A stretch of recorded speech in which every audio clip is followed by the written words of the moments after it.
Sebarozvoj. To slovo dnes zaznieva vo všetkých možných kontextoch a chápem, keď ťa možno aj trošku naplo pri jeho vyslovení, aj keď dúfam, že nie. Ale každý chce rásť, zlepšovať sa, byť kvalitnejší, a to nie len v práci, ale aj vo svojom osobnom vnútornom živote. Tak ako v minulých 10 ročiach bola prítomná medzi ľuďmi honba za šťastím, dnes mám pocit, že je to honba za seba zdokonalovaním. A ono to neznie nejak negatívne. A ani by nebolo, pokiaľ by to väčšinou nebolo ploché, prvoplánové a kvázi pokrytecké.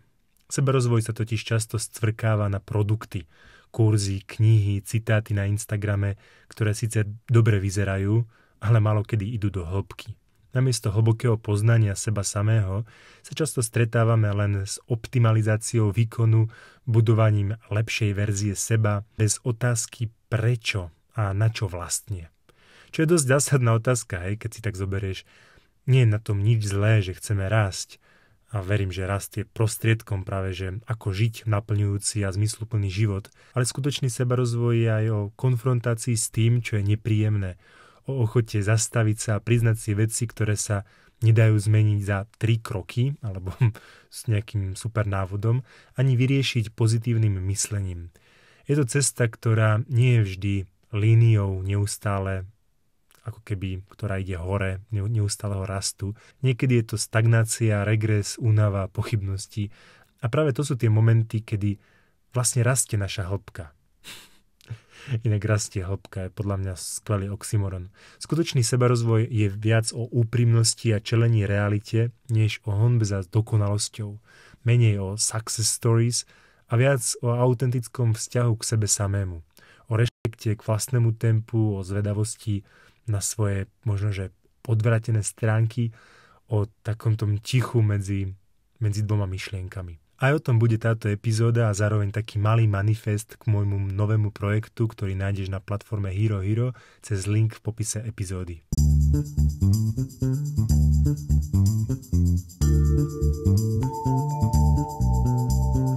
Tak čo vlastne tento pojem znamená a čo všetko sa za ním skrýva? Sebarozvoj sa dá rozdeliť do niekoľkých oblastí. Na jednej strane niekto hovorí o osobnostnom raste, ktorý sa týka nášho emocionálneho a psychického rozvoja. To napríklad myslím sebarozvojom aj ja asi. To zahŕňa zlepšovanie našich vzorcov správania, práce s emóciami, ako aj rozvíjanie nášho zmyslu či sebapoznania. Na druhej strane je tu profesijný rozvoj, ktorý sa orientuje na našu kariéru, profesijné zručnosti a odborné vedomosti. Tento aspekt je dnes tiež dôležitý, najmä keď zohľadníš neustále sa meniace pracovné prostredie a požiadavky, ktoré na nás kladie moderný svet. Preto riešia všetci soft skills. Iný termín pre soft skills sú prierezové zručnosti alebo prenositeľné zručnosti, čo už vyložene implikuje to, že sú to zručnosti, ktoré nie sú viazané na jednu konkrétnu pozíciu alebo prácu, ale človek ich má a môže využívať takmer na neobmedzených pracovných pozíciách. To je ten dôvod. A vlastne dobrá logická príprava na stále sa meniaci trh a neustály rozvoj. No a napokon niekto pri sebarozvoji hovorí špecificky o zlepšovaní životných návykov. To je to, čo môže ovplyvniť naše každodenné fungovanie a zdravie, od spánkových návykov cez stravovanie až po spôsob, akým zvládame stres. Tieto 3 oblasti sa navzájom prelínajú a vytvárajú celkový obraz o tom, ako chceme zlepšiť svoj život. Ale ak sa pozrieme na to, čo si pod pojmom sebarozvoj predstavujeme, keď sa doň vrhneme, často máme v hlave obrovské očakávania. Chceme sa stať veľmi romantický, lepšou verziou seba samých, ale čo to vlastne znamená v praktickom živote sa možno veľmi nezamyslíme. Lebo ako fráza pecka, ale čo je pod pekným obalom tejto frázy? Podľa výskumov, ako je štúdia zverejnená Journal of Personality and Social Psychology, sa ľudia často zameriavajú na seba zdokonalovanie v oblastiach ako emočná inteligencia, rozvoj kariéry alebo zlepšovanie fyzickej kondície. Často si stanovujeme veľké a kvázi také široké ciele, že chcem byť proste úspešný vo všetkom, alebo chcem byť najlepším človekom, akým môžem byť. A to je v poriadku.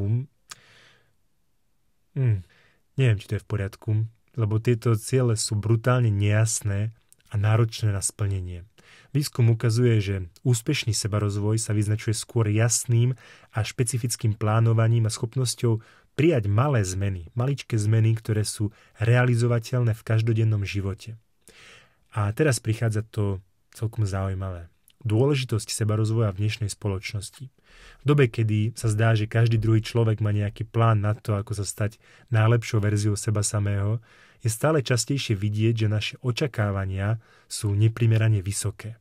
Spoločnosť kladie dôraz na okamžité výsledky a rýchle úspechy a viditeľné zlepšenia a to sa často premieta aj do sebarozvoja. Dnes je dosiahnuť úspech akoby jedným z našich hlavných životných cieľov, pričom sa zabúda na proces samotný. Dobrým príkladom je Mark Zuckerberg vo filme Sociálna sieť, kde s cieľom vytvoriť niečo veľké a kvázi okamžité sa dostáva Mark do sveta, kde sa ocitne pod obrovským tlakom a s každým novým úspechom a novou investíciou sa vzdáva hodnotných vzťahov s priateľmi, rodinou a dokonca aj so spolupracovníkmi, ktorí sú postupne vytláčaní z jeho života, keďže ich hodnoty a motivácie nie sú v súlade s jeho neúnavným hľadaním úspechu. Teraz si možno tak povie, že hrozne smutný príbeh a určite keď to Mark Zuckerberg teraz počuje takto, tak si utiera 500 eurovkami svoje slzy z očí a veľmi je z toho smutný.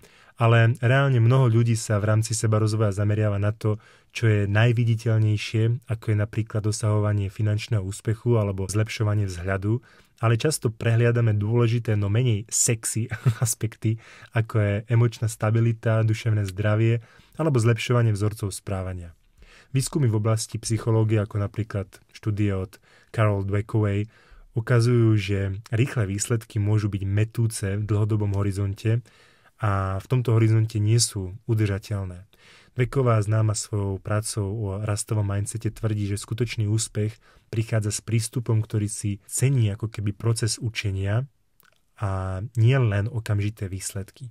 Lebo rýchle výsledky nás môžu motivovať v krátkodobom horizonte, ale ak sa zameriame len na ne, môže to spôsobiť frustráciu, keď sa pokrok začne spomaľovať.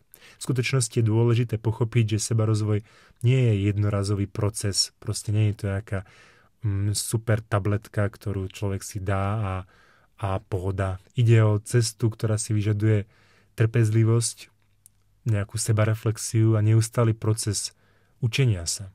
Je to kombinácia vytrvalosti, mať to taký ten jasný plán, o ktorom som hovoril, a ochoty prijať aj neúspechy ako vlastne súčasť rastu.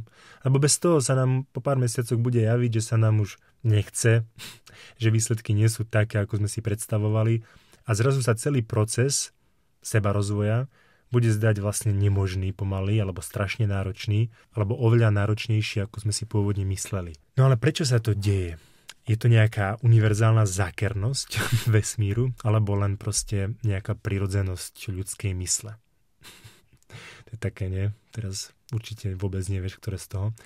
Výskumy ukazujú, že zlyhanie v sebarozvoji nie je niečím nezvyčajným. V skutočnosti je to dosť častý jav a to má hneď pár dôvodov. Tým prvým je, a možno takým aj kvázi najväčším, fakt, že nové návyky sa jednoducho ťažko začleňujú do našich životov. Ak sa rozhodneme meniť svoje správanie alebo životný štýl, ale ako keby nepripravíme alebo nezabezpečíme, že tieto zmeny sú udržateľné, jednoducho to nebude fungovať. Vedci v oblasti kognitívnej psychológie, ako napríklad James Prochaska, ktorý určite nemá predkov z Československa, vytvoril model zmeny správania a hovorí, že pre trvalú zmenu je potrebný po prvé čas a po druhé postupný proces. Ak si napríklad stanovíme cieľ začať pravidelne cvičiť, ale nezadefinujeme si konkrétny čas a miesto, kde budeme cvičiť, alebo neberieme do úvahy prekážky, ktoré nám môžu zasahovať do denného režimu, ako napríklad hocikedy, že môže zavolať kolega, že máme takú prácu, alebo máme proste 16 detí, čo je nemožné si vtedy nájsť nejaký priestor, alebo proste iné povinnosti, tak nový návyk sa neuchytí. Rýchlo sa vrátime k starým vzorcom, ktoré sú nám pohodlné, v tom zmysle, že sme na nich zvyknutí. V štúdii zverejnenej Psychological Science sa ukázalo, že ak si stanovíme nejasné alebo príliš široké ciele, ako napríklad, čo som hovoril, že chcem byť šťastný, alebo chcem byť lepším človekom, tak to proste nemôže viesť nikde inde ako k frustrácii. Pretože tieto ciele sú poprvé príliš vzdialené niečomu reálnemu a po druhé ťažko merateľné. Hej? Kedy ty si povieš, že OK, teraz som už lepším človekom, takže môžem prestať rásť. Alebo môžem sa prestať zaujímať o nejaký sebarozvoj. Alebo kedy si povieš, že OK, teraz som šťastný a už proste budem šťastný navždy. Hej, ono to tak celkom proste žiaľ nefunguje, to naše šťastie. Že proste si povieme, že už sme tu a proste je to tak počítačové hre, kde si saveneš nejaký progres a už nemôžeš padnúť nikde hlbšie, lebo proste už sa vieš vrátiť k tejto savenutej hre. Ale proste nemáš nič savenuté. Proste není žiaden level, kde keď sa dostaneš, tak už proste nemôžeš ísť naspäť alebo niečo také.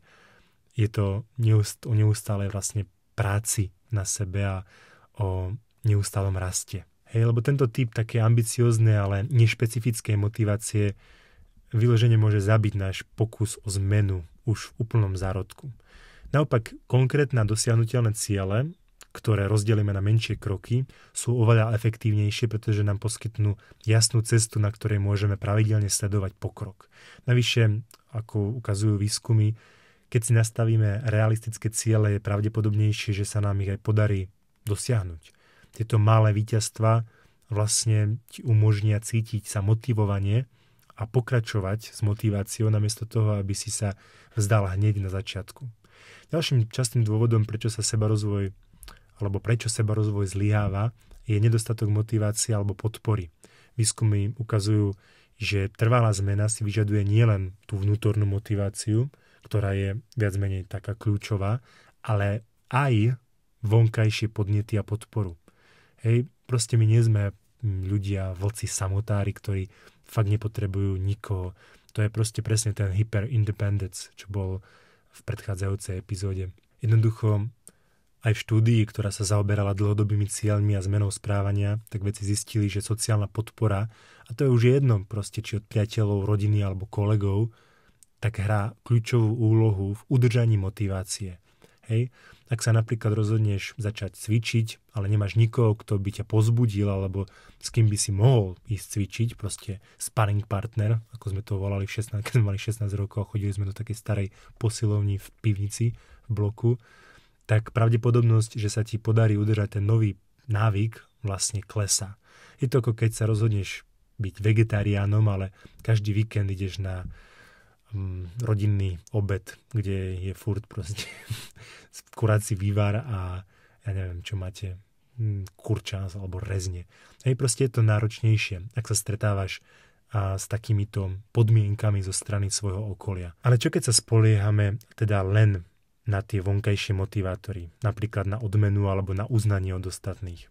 To asi logicky tiež vieš, že takýto prístup už vôbec nie je dlhodobo udržateľný. Napríklad štúdie Daniela Pinka o vnútornej motivácii ukazujú, že keď sa motivujeme iba takýmito vonkajšími odmenami, tak vlastne to ešte aj celú motiváciu dokonca oslabuje. Skutočná trvalá zmena prichádza vtedy, keď je tá motivácia vnútorne zakorenená, teda keď sa niečo rozhodneš robiť preto, že to skutočne chceš a nie len preto, že očakávaš nejakú odmenu alebo nejakú pochvalu od ostatných. No dobré, ale teda prečo sa všetky tieto zmeny stále vracajú späť do starých kolají, keď už niečo dokážeme vytvoriť nejakú zmenu? Ten dôvod je vlastne celkom jednoduchý, takto zhrňujúco. Skutočné a trvalé zmeny si vyžadujú čas, trpezlivosť a praktický prístup. Mnohí ľudia sa snažia vstať z postele o 5 ráno, teraz bol aj také video virálne, nejak taký ten fitness coach, či čo to je, proste už od 3:45 si ponára hlavu do minerálnej vody s ľadom. Hej, tak je to taký pekný príklad toho, ako človek môže byť taký premotivovaný a vlastne vyloženie toto dáva za dobrý príklad, dobrej praxe ostatným ľuďom, ktorí ho sledujú. Čiže proste sa snažia vstať o 5 ráno, že idú cvičiť, ale vlastne zabudnú si na to pripraviť priestor, kedy a kde to budú robiť, alebo sa vlastne nevenujú tomu, čo by ich skutočne motivovalo, ale proste si do toho dávajú rôzne zábrany a nejaké abstraktné veci. A ešte plus si dávajú nejaké ambiciozne ciele, že chcú vyzerať pomaly jak ten influencer s minerálnou vodou na tvári a myslia si, že to budú takto mať za, neviem, pár týždňov, tak samozrejme, že takisto to bude veľmi frustrujúce celé a veľmi rýchlo sa vrátia k tým starým návykom. V minulosti sa uskutočnil veľmi zaujímavý prieskum medzi viac ako 1000 ľuďmi, ktorí vlastne investovali svoj čas, peniaze aj energiu do osobnostného rozvoja. Čiže seminárov, kurzov, čítania, kníh a stanovovali si ciele a snažili sa na nich proste, dali si taký záväzok, že na nich budú fakt, že makať 90 dní. Vo výsledku sa ukázalo niečo, čo asi nie je až tak prekvapujúce. 96% z nich nevidelo žiadny trvalý pokrok. Hej? Počuješ? 96%. Takmer všetci sa zasekli na ceste za týmto záväzkom k sebarozvoji.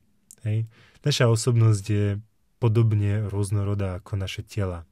Čiže líšime sa v návykoch, vo výške, hmotnosti, v predpokladoch, ale aj v našich osobnostiach. Každý z nás má iný prístup k sebarozvoju. Napríklad sú ľudia so silným sklonom k akcii. Títo ľudia majú prirodzenú tendenciu konať. Sú to tí, ktorí v podstate dosahujú svoje ciele celkom úspešne. Uvedomujú si, že mnohé nedokonalé kroky človeka dovedú ďalej, ako keby nerobili nič. Čiže robia tie akcie, aj keď nie sú dokonalé. A uvedomujú si, robia ich vlastne deň čo deň, a či už čítajú knihu, alebo chodia na semináre, alebo neviem, čokoľvek, čo si dajú vlastne za záväzok. A možno, že aj keď vynechávajú často tie veci, alebo to nerobia tak dlho, ako by chceli, alebo proste niečím do toho vchádza, tak sú flexibilní a stále proste to robia nejakým spôsobom, aj napriek tomu, že nie je dokonale. A to práve podľa výskumov vedie k tomu výsledku. A potom sú tu ľudia, ktorí potrebujú katalizátor. Hej, títo ľudia začnú robiť zmenu vďaka nejakému vonkajšiemu podnetu, nejakému správnemu vedeniu, koučovi, učiteľovi, ktorý ako keby zapaľuje tú iskru v nich. A ak sa tento katalizátor zjaví, tak začnú vlastne konať. Tá iskra, tento impuls im dodáva vlastne tú možnosť prejsť k akcii. Ale asi chápeš, že toto nie je trvalé, lebo ako náhle tento katalizátor pominie, tak bude potrebné, aby si vlastne našli disciplínu na udržanie návykov, aj keď sa nebudú cítiť motivovanie. Lebo o tom to vlastne celé je. Robiť veci napriek tomu, že človek nie je motivovaný. Lebo motivácia je proste ako vietor v Košiciach. Každú chvíľku ide iným smerom a veľmi často ťa nepodporuje tento vietor v tom, kde ideš. Takže tento typ ľudí sa musí optimalizovať alebo musí optimalizovať vlastne svoje prostredie, aby si udržali zvyky aj v nepriaznivých chvíľach. No a nakoniec sú tu takí ľudia závislí na nejakej slepej viere v niečo alebo na takom nezdravom nadšení pre niečo. Títo ľudia sú takými stálymi účastníkmi seminárov, takých úžasných sľubujúcich kurzov a nejakých úžasných kníh, ktoré menia životy, ale nikdy sa nič zásadne vlastne u nich nemení. Ako keby viacej veria v mýtus o momente, keď to konečne bude to, že práve ten ďalší kurz alebo ten ďalší seminár zmení niečo v nich, alebo ich vyvinie na tú lepšiu verziu seba. A sú to ľudia, ktorí veria, že ak to urobia správne, tak to proste príde. Ale väčšinou proste veľmi málo toho robia a spoliehajú sa, že ten vonkajší podnet bude to, čo ich zmení. Preto je ich prostredie vlastne kľúčové. Čím viac majú pozitívnych stimulov v tom živote, tým väčšia je šanca, že sa zmenia. No a teraz sa dostávame k tomu, prečo je vlastne prostredie tak dôležité. Ak si už niekedy bol na motivačnom seminári, tak pravdepodobne si zažil ten úžasný pocit, že dokážeš zmeniť svet a dosiahnuť čokoľvek.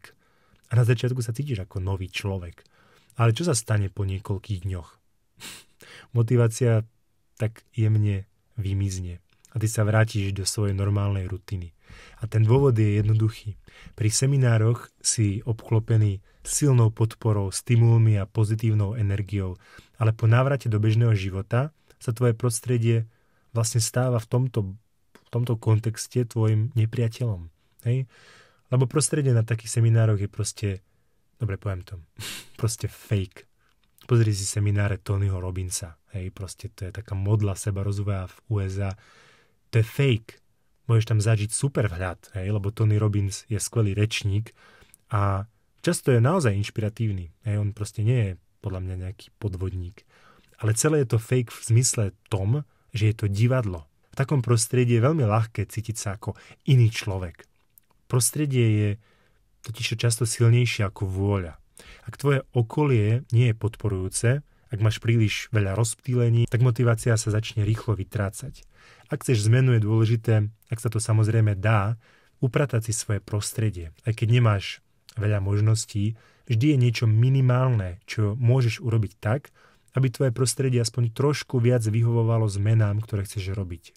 Skús sa zbaviť rozptýlení, ktoré ťa ťahajú späť do starých návykov. Skús vytvoriť také prostredie, ktoré ťa viac podporuje v tom, čo chceš dosiahnuť. Väčšina ľudí, ktorá sa pokúša o sebarozvoj, nakoniec zlyhá. A je to akože také dosť, nie je to bojové ako inšpiratívne, ale prečo by sme si mali zase klamať, na to tu nie sme. Čiže suma sumárum je dôležité prestať hľadať zázračné systémy, ktoré fungujú pre iných, ale neberú do úvahy vlastne nejaké sebapoznanie, vlastne teba. Väčšina týchto univerzálnych prístupov, aj keď môžu byť na začiatku lákavé, neodrážajú to, kto v skutočnosti si. Základom je sebapoznanie. Dôležité je naučiť sa, kto si a vlastne aj kto nie si tým pádom. A dôležité je tiež nezabúdať, že žiadne zázraky neexistujú. Skutočný rast prichádza cez trvalú prácu na sebe, nie cez rýchle výsledky, ale cez pomalý a vytrvalý proces zmeny, ktorý je nejakým spôsobom prispôsobený tebe. Dobre, tento raz prvýkrát v histórii, teda tej mojej osobnej, vyjde k tejto epizóde aj bonusová epizóda na Hero Hero o tom, čo hovoria reálne vedecké výsledky o skutočných možnostiach sebarozvoja a neskôr nájdeš na Hero Hero aj krátku videoprednášku na túto tému s konkrétnou technikou a myslím, že aj nejaký pracovný zošit tam dám. Každý deň je príležitosťou urobiť malý krok, ktorý človeka dovedie k väčším zmenám, ktoré ho obohatia a privedú k lepšiemu vzťahu k sebe samému. Hlavne je dôležité nevzdávať to a dať si čas na to, aby si človek dokázal vytvoriť systém, ktorý naozaj pre ňoho bude fungovať. Dobre, vidíme sa zase o 2 týždne, alebo v prípade, že sa ku mne pridáš na Hero Hero, tak kľudne aj o chvíľku. Zatiaľ sa maj pekne. Čau.